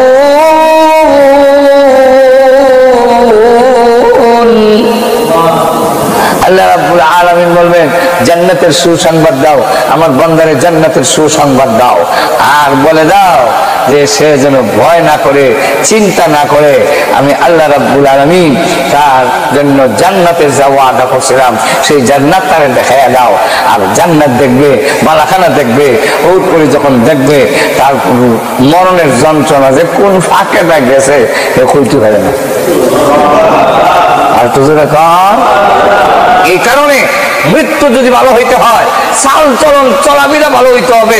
আল্লাহ নবী বলেন তামুতুনা কামা তাহিয়ুন, চলন ভালো যার, মরণ ভালো তার, মরণ ভালো যার, কবর হাসর ভালো সব তার। এখন ঠিক না? আর যদি আমি চাল চলন উল্টা পাল্টা করি, তখন এইভাবে যখন ফেরেশতারা মুমিন ইমানদারের জন্য জান্নাত থেকে তো রেশমি কাপড়ের সুঘ্রাণযুক্ত কাপড় নিয়ে আসে, আর রুডা বের করে যখন পুতলা বাঁধে সুঘ্রাণে মুখরিত হয়ে যায়, আর আসমানের দিকে যখন নিয়ে যায় রু, তখন ফেরেশতারা মারহাবা মারহাবা ধন্যবাদ দিতে থাকে, সুঘ্রাণে মুখরিত হয়ে গেছে, নেককারে রুয়াইছে রে, নেককারে রুয়াইছে। আর বক্কারে যখন রু বের করতে যায়, তখন ফেরেশতারা তাকে আল্লাহু আকবার তার কাছে যখন দুর্গন্ধ কাপড় নিয়ে আসে, আর সেই কাপড় নিয়ে এসে বলে, এই আল্লাহর নাফরমান, এই আল্লাহর নিমক হারাম, বের হয়ে আয়, বের হয়ে আয়। বের হতে চায় না, তখন টেনে হেসছে তাকে যখন বের করে, এই অবস্থায় তার কাপড়ের মধ্যে মানে ইয়ে করে গাঁথি বাঁধে, দুর্গন্ধে মুখরিত হয়ে তোমরা প্রস্তুত রাখার জন্য আমলের মধ্যে নামাজ পড়িয়া, রোজা রেখিয়া, সুদ ঘুষ চাইয়া, দাড়ি রেখিয়া, টুপি পাঞ্জাবি লাগাইয়া মৃত্যুর জন্য প্রস্তুত থাকো। কাফনের কাপড় ফরানোর আগে আগে তুমি বাইরে যাবি। একদিন মোল্লার পোশাক তোমার পড়তে হবে, ফ্যান কোট শাড়িটা লইয়া দেখা তারা না, আরো জোরে কোট ফ্যান ট্রাই করার মধ্যে লাগাই দিলে তো খবর এটা দই দিব বলে রসি একটা হয়েছি। লক্ষ্য করে দেখেন, মরার আগে যদি বাইল না হন সোজা অন লাগবে, কিন্তু আগে ভাগে সুযোগ হয়ে গেলে গা না আল্লাহ আল্লাহ কি দেবো আমি আর বউ গেছি না এক বেটা কর, এক বেটা আর বউ উল্টা, বেটা যদি উত্তর বউ দক্ষিণ, বেটা যদি মাথার কাপড় দেয় বেশি করে কাপড় ফাড়াইবে, এমন উল্টা ফাল্লা বউ লিয়া চলছে। একদিন বেটা খেতে কাজ করে, তার শালা এসে ক্ষেতের কাছে গিয়া দুলাভাইয়ের কাছে, দুলাভাই আহারে নিবার লেগে আসলাম, ও বাইরে আর বাড়ি যাইছিলাম, কারণ নিবার লেগে যাইছো কি কতটুকু কইস না, আমার এখন কাম কাজ, এখন গেলে একটা সমস্যা, তো তুই যাই গিয়ে আর বাইরে যাইস না, গেলে আমি আটকে যেতাম না, আমি লয়ে যাই মনে যা এখন যাই গিয়া খাম শেষ হলে আমি লয়ে যাই মনে। আর তোর বোন যে মিজাজে যদি খোঁজ গিয়ে নিবার লেগেছে, আমার কথা মান তো দৌড়ে নিল, কিন্তু আমার তো এখন কাম কাজের সময়, একসাথে দৌড়াবে জায়গা সারা বুঝে জায়গায় দিয়ে বইনে দেখে লাইছে আমার বায়া আইসি ইগেন থেকে বিদায় করলো ওখানে, তোমার নিবার লেগে আইসি, তো আমি জায়গা অনেকটা মাঝখানে একটা নদী আছে, বুঝছেন না, নদীর বাড়ি তো কেমনে একটা বড় বলদ রয়েছে সাথে, যে এটা নদী ছেড়ে দিলে লেজটা ধরে রাখবো, আর বলদের লেজ ধরে ধরে নদী ভালো যাবে। তো বলদ যখন ছুটছে, বেড়া তো ঠার হয়ে মারি আমার বলদ হয়ে যায় কি, তো যাক বেড়াও দৌড় লইছে দিছে, দৌড়তে দৌড়তে গিয়া দেখেন না গাঙ্গ ফুরি গেছি, তখন ফুরি গেছি তখন কইলা হারি আমার বউটা তো মরবো, মায়া তো আছে বল লেগে উল্লে হল্লা করলো, তখন বলে যে আচ্ছা যাক ঠিক আছে যাওগি, যখন যাওগি তো লেজটা ধরে রেখো, স্রোত আছে নাহলে বললাম সারিয়ে ভেস লাগিয়া মরি যাবে কি, এমনি তুমি যখন কইছো চার ধরতাম না সারি দিন, তখন সারি দিছে, সারি দিছে পরে শাড়ির মধ্যে ভেস লাগিয়া অক্ষর পানি তলে গিয়া মরিয়া স্রোতে ভাসা গেছে কি, স্রোত যায় পশ্চিম দিকে, হ্যাঁ তালাশ করে পূর্ব দিকে, তুমি গেলে যে নদীর পাড়ে আটকি তালাশ করো, আমার বউর লাশটা তালাশ করি, বলে বউর লাশ তালাশ করো, দেখি স্রোতে উল্টে যাইবো, এটা তো বাইরে যাইবো, পশ্চিম দিকে তালাশ করো, বলে না রে ভাই এটা সারা জীবনে উল্টা গেছে, উল্টা তালাশ করি, এটা উল্টা তালাশ করি, বুঝলে দেখো জিতা থাকতে উল্টা যায়, মরিলে ভাই চল যায়, মরিলে তো এবার গেছে গিয়া দেয় ঠিক বাড়ির এক জায়গায় মধ্যে লাশ আটকেছে। তখন লাশটা তুললা বোর দ্বারে খানদার কয় বাচ্চিলে তো বাচ্চিলে জিতা থাকতে আর বাচ্চিলে না মনে বাচ্চিলে। আমরা আমার আপনারা জাইলের গাড়ি মরণের গাড়িটা কোথায় আছে আল্লাহ লুকায় রেখে দিয়েছেন, জানতে দেন নাই। কবরের টিকিট কেটে পরকালের লম্বা জিন্দেগির সফর অর্জন করো। আল্লাহ নবী বলেন আবু যর গফারী ইয়া আবা যররিন জাদ্দিদি সাফিনাতা ফাইনাল বাহরা আমিক। ওরে আবু যর গফারী ঈমানের নৌকাটাকে মজবুত করে বান।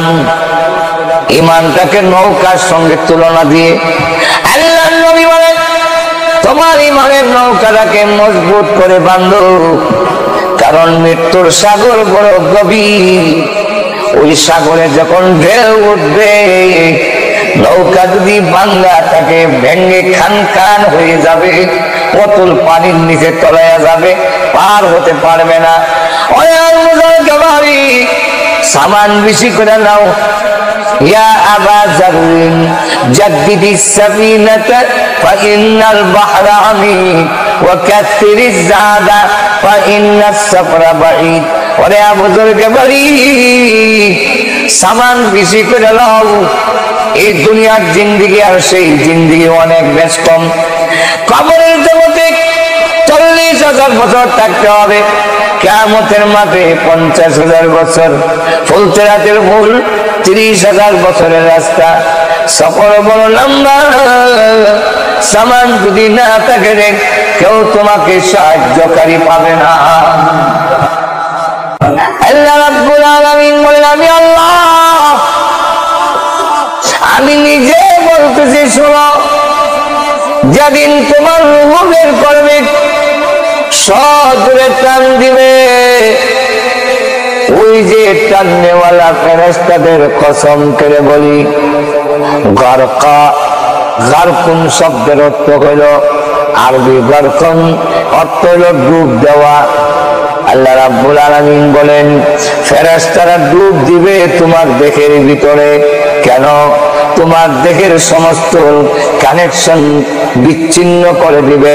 হাতের সাথে যে লাইন সংযোগ ছিঁড়ে ফেলবে, পায়ের সাথে যে সংযোগ ছিঁড়ে ফেলবে, চোখের সাথে সংযোগ ছিঁড়ে ফেলবে, জবানের সাথে সংযোগ টেনে টেনে সব ছিঁড়ে ফেলবে।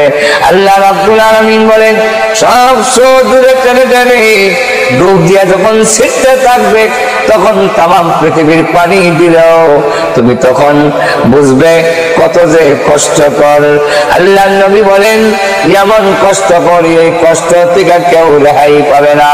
ও নবী, ও ওলি, ও গাউস, ও কুতুব, ও মৌলভী সাহেব, ও ইমাম সাহেব, ও মন্ত্রী সাহেব, ও তুমি পয়সাওয়ালা, কাউকে খাতির করবে না। তখন ডেকে ডেকে বলবে রে ফেরেশতারা ছেড়ে দে, আমার স্থাবর অস্থাবর সম্পত্তি লন্ডনও আছে আর বাংলাদেশও আছে, সব দিলাম, আমাকে ছেড়ে দাও। ফেরেশতারা বলবে না, তাম পৃথিবীর টাকা পয়সা দিলেও দুনিয়াতে তোমাকে টাকা পয়সার কারণে ছেড়ে দিয়েছে। আসামি করে লেছে বাংলাদেশও। পুলিশের কানে গিয়া যদি ইসমে আজম করে ফু দেওয়া যায়, আসামি চাইরা দিয়ে সরকারে বোঝায় সামান্য লেগে লাগাল হয়েছি না। পুলিশের ইসমে আজম বুঝছেন বুসের টাকা ঠিক না। 50 মেয়ে 1 লাখ দিলে রাজার হত্যার আসামি পুলিশে 12 লক্ষ ভাইয়া সৌদি আরব যাওয়ার রাস্তা খুলে দিলেছে।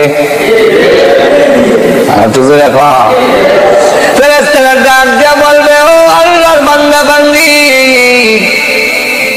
এখন বলো পৃথিবীর টাকা পাউন্ডি তোমাকে আমার হাত থেকে ছাড়াইতে পারবে না। কে আছে তোমাকে তদবির করবে। এখন এসে যদি বড় ছেলে আসে, আব্বু আমি আপনার বড় ছেলে ডাক্তার, তো ডাক্তার আমার গৃহটা ছুটাস না, এটা সম্ভব না। আর ছেলে এসে আব্বু আমি ইঞ্জিনিয়ার, ইঞ্জিনিয়ার গৃহটা ছুটাস না, এটা সম্ভব না। যেরকম ঠিক না, কেউ চালাতে পারে না। পানি দিবে, পানি দেওয়া নিষেধ। যখন চাকরা শুরু হয়ে যায় তখন পানি দেওয়া নিষেধ। পানি দিয়েন না, বেটার আরো কষ্ট হয়। পানি তো ভিতরে যায় না, গলার মধ্যে আরো দূর লাগে, এই জন্য পানি দেওয়ার নাই। একমাত্র পথ ওই সময় যদি কানের কাছে এসে বলে, সন্তান যদি এমন তরে করে থাকেন আপনার কাছে সূরা ইয়াসিন সহি শুদ্ধ করে পড়তে পারে, ওরা যখন এসে কানের কাছে পড়ে ইয়াসিন ওয়াল কুরআনিল হাকীম ইন্নাকা লামিনাল মুরসালিন, আল্লাহর নবী তখন ডাক দিয়া বলেন, আল্লাহ রাব্বুল আলামিন ফেরেশতাদেরকে লক্ষ্য করে বলেন, ফেরেশতারা রে, আমার বান্দার কানের কাছে সূরা ইয়াসিন তেলাওয়াত করতেছে। এই সূরা ইয়াসিনের তেলাওয়াতের বরকতে আমি আল্লাহ আমার বান্দার মরণের কষ্ট মাফ করে দিলাম। যে আব্বা আপনার আগে দুনিয়া থেকে বিদায় হয়ে গেছেন, ওই আব্বা খারাপ। মা আপনার সামনে খারাপ, ছেলেকে লক্ষ্য করে বলেন, ছেলেরে তোর আগে দুনিয়ার থেকে আমরা আইছি, মোল্লা মুন্সি আলেমুল আমার কথা একটু ঠিক না, জান্নাত জাহান্নাম বলতে কিছু নাই, কিচ্ছুই আমরা পাইছি না রে বাবা, তুই মানিস না। পানির গ্লাস নিয়ে দাঁড়াই রয়েছে, তখন আপনি মনে করবেন আমার আব্বা তো আমারে ধোঁকা দিবে না, আমার মা আমাকে ধোঁকা দিবে না। মা কোনোদিন সন্তানরে ধোঁকা দেয় না। আমার মা যখন বলে আখিরাতের কিছুই নাই, আমার বাবা যখন বলে মরার পরে কিছুই নাই, তাহলে এটা সঠিক এটা মিথ্যা হতে পারে না। যারা এত বছরের 12 বছর 13 বছর এক একজন আলিমের কাছ থেকে দেখে, বুজুর্গানের দিন থেকে দেখে দেখে আমল শিখছে, ইন্টারনেটের কথায় যারা মুহূর্তের মধ্যে আমল বদলা যায়, এরার ইমান কত দুর্বল। মরণের সময় যখন এইভাবে কইব কতটুকু টিকা থাকবো, কইব ঠিক ওই সময় মা বাবা যদি দাঁড়ায়, সন্তান রে আমি তোর বাবা, তোর তৃষ্ণার্ত অবস্থায় থেকে পানি লইয়া দাঁড়াইছি। মা যদি বলে, তখন আপনি পানি নিয়ে দাঁড়াইলাম, আপনি তখন আমার মা পানি লইছে, বাপ লইছে। আসলে কিন্তু মা না, বাবা না, মিস্টার ইবলিস। এত জোরে বললাম, মার সুরত ধরে, বাবার সুরত ধরে, শয়তান বলে শেষ ঘাটি তোমাকে আমার রক্ষা করতে হবে, এরপরে তোমার লাগাল আর পাবো না। শয়তান কইরা আমার শেষ ঘাটি, এই জন্য হামলা চালাবে ইমান রক্ষা, ইমান নষ্ট করার জন্য। একদিকে যন্ত্রণা, আরেকদিকে শয়তানের ষড়যন্ত্র। যন্ত্রণা তো এমন যন্ত্রণা, আল্লাহর নবী বলেন এমন যন্ত্রণা হবে যে যন্ত্রণা মানুষ সহ্য করা কঠিন হবে। আম্মা জান আয়েশা বলেন, আমি যদিও নবীর এই কথা বিশ্বাস করেছি, কিন্তু আমার ভিতরে ভিতরে বিশ্বাস আল্লাহর নবীর কষ্ট হবে না। আল্লাহর নবী বিশ্ব নবী, আল্লাহর পরে যার সম্মান, সেই নবী কোনো কষ্ট হবে না। এই উম্মতে মুহাম্মাদিয়া, ও বিশ্বের মুসলমানেরা, আমি আয়েশা বলি শুনে রাখো, আমি বিশ্ব নবী রাহমাতুল লিল আলামিনের কাছে বসা, আমি তাকে দেখি নবীজি চাদর দিয়ে ডেকে রেখেছি। হঠাৎ করে দেখি চাদরের ভিতরে একটা হাত এইভাবে টানে, আবার হাতটা লম্বা করে, এইভাবে হাত টানে, আবার হাতটাকে লম্বা করে, পাও এইভাবে টানতেছেন, আবার পা লম্বা করতেছেন। এমন কেন শুরু করলেন? চাদরটা আমি উঠাইলাম, তাকে দেখি বিশ্ব নবীর মাথা মুবারক থেকে নিয়ে পা মুবারক পর্যন্ত এমন কোন পশম মুবারক নাই যেখান দিয়ে আল্লাহর নবীর গাম বের হয় নাই। যেমনি ভাবে নৌকা চলছে, নৌকা যাচ্ছে, সে যদিও পিছন ফিরে আছে, বাবার বাড়ির দিকে মুখ করে আছে, স্বামীর বাড়ির দিকে পিছন দিকে বসা, শক্ত করে নৌকার গোড়া ধরে আছে। এই অবস্থায়ও সে যাইতেছে কেন? এর কারণ হলো যে নৌকায় বসা সেই নৌকা কিন্তু যাচ্ছে। ঠিক তেমনি ভাবে আমাদের মসজিদ মুখী আমাদের মুখ নয়, আমরা আল্লাহর দিকে নয়, দুনিয়ার দিকে যদিও মুখ করে আছি, নামাজ নাই, রোজা নাই, আল্লাহর বিধান নাই, বোঝা যায় আমি যাব না, যতই হুজুর আওয়াজ করুক, যাওয়ার কোনো আমার ইচ্ছা নাই। যখন নাকি চাল চলনে বোঝা যায় যাওয়ার কোনো ভাব দ্বারাই আমাদের শরীরে নাই। কিন্তু আল্লাহ পাক বলেন, ও পৃথিবীর বান্দা বান্দীরা জেনে রাখো, প্রতি সেকেন্ডে আমার দিকে আসতেছো, এর কারণ হলো যে হায়াত নামক নৌকার মধ্যে তুমি বসে আছো, সেই হায়াতটা কিন্তু চাকা ঘুরতেছে। যত সময় যায় ততই তুমি আল্লাহর দিকে, মরণের দিকে চলে যাইতেছো। আমরা ততই যাইতেছি, যখন ঠিক কিনা? যদি আমাদের চাল চলন কিন্তু বোঝা যায় না, আমরা যাইতেছি, যখন ঠিক না? তাহলে আমরা মরণের দিকে যাব না, যাইতে আছি। বুঝাইতে পারলাম কিনা? যাব না, যাইতে আছি। মৃত্যুবরণ করতে হবে,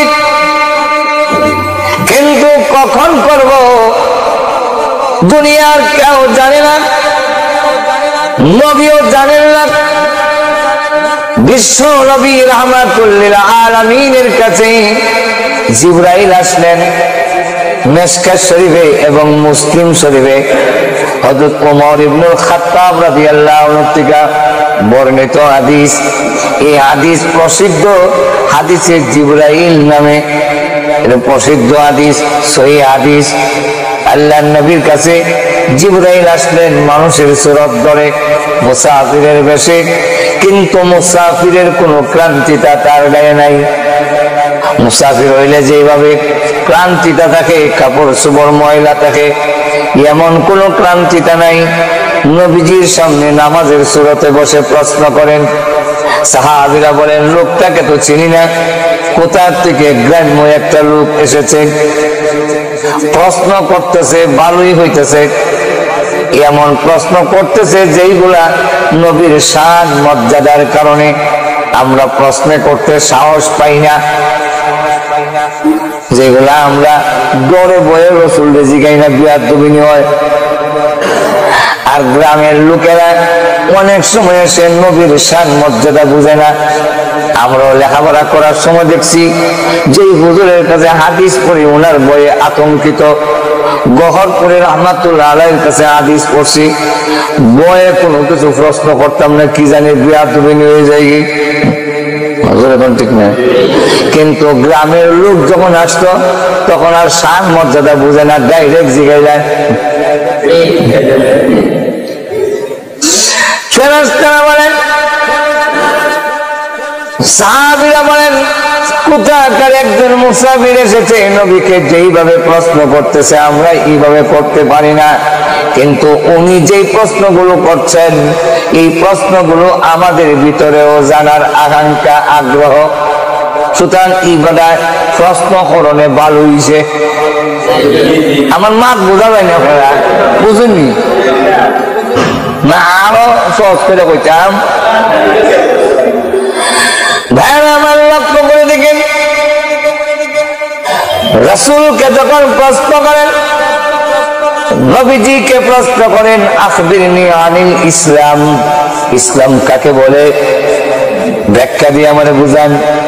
সাহাবীরা বলেন ইসলাম কারে কয়? এই কথাটা তো জানার আগ্রহ আমাদেরও ভিতরে, এরকম ঠিক না? রাসূল জবাব দিলেন, উনি বলেন সাদাক্তা, ঠিক বলেছেন। সাহাবীরা বলেন আজাবনা, আমরা আশ্চর্য হয়ে গেলাম।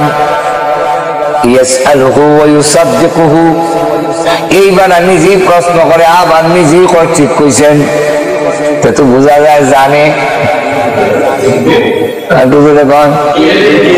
জানে যদি প্রশ্ন করে, এখানে জানলে প্রশ্ন করে কেন? প্রশ্ন করার তো উদ্দেশ্য হলো জানতো। আমাদের দেশে প্রশ্ন করার দুই পদ্ধতি, একটা হলো জানার জন্য প্রশ্ন করে, আর একটা হলো মোল্লারে আটকাইতে প্রশ্ন করে। প্রশ্ন শেখার থেকে শিখছে খালি আমরুদ্দির কাছ থেকে। খালি আমরুদ্দির যদি কারি সাপ ডাকে তাহলে কারির শব্দের কলঙ্ক। আর তো এখন যে বেটা গান গায়, মসজিদ যদি আল্লাহর ঘর হবে নদী কেন ভাঙ্গে, কোরআন যদি আল্লাহর কিতাব হবে তেল চুরায় কেন খায়, ও মোল্লাজি কোরআন বুঝা বলনি, আমরা আবার খুশা দেয়। এই জাতীয় কথা বললে ইমান থাকে না। আর তো জোরে বলেন, মসজিদ যদি আল্লাহর ঘর এত নদী ভাঙ্গে, নদী তো ভাঙ্গে আল্লাহর ঘর নাই। তেল চুরা কোরআন শরীফ না বললে তো দেখলে আমরা দেশ পাতায় তেল চুরা খাইলায়, এলাকা তার কথা হইলো তেল চুরা যদি কোরআন খাইলায় আল্লাহর কিতাব থেকে তোমরা কিতাব বুঝতে বলো। তার কাছ থেকে শিক্ষায় প্রশ্ন করে হুজুরে ইমাম সাহেবের উদ্দেশ্য হইল আটকাইতো। এইভাবে কাউকে আটকানোর উদ্দেশ্যে প্রশ্ন করা সম্পূর্ণ হারাম। এখানে ইদার মতলব তাকে তাইলে বেইজ্জত করতো। আর জানার জন্য প্রশ্ন করেন সওয়াব, কারণ জানার জন্য প্রশ্ন করার উদ্দেশ্য হইল আমল করত।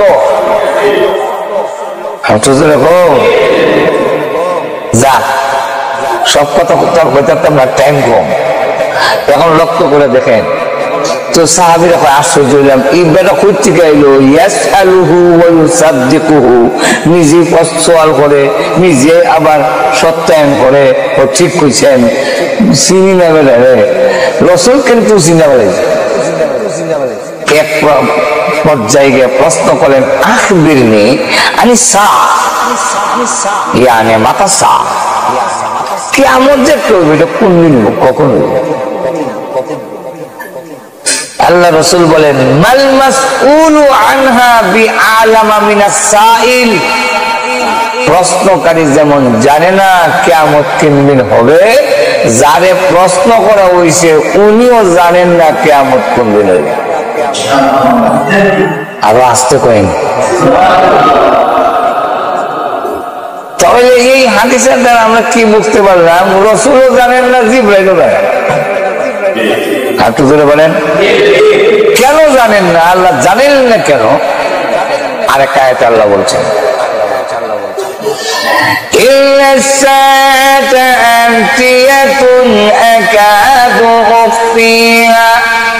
লিতুজজা কুল্লু নাফসিন বিমা তাসআ।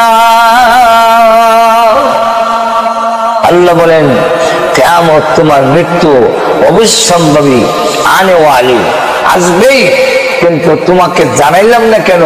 না জানার কারণ আমি আল্লাহ তোমাদের প্রতি দয়া করছি। কি দয়া? 24 ঘন্টা যাতে মৃত্যুর জন্য প্রস্তুত থাকতে পারো, এই কারণে মরণ লুকায় রাখছি।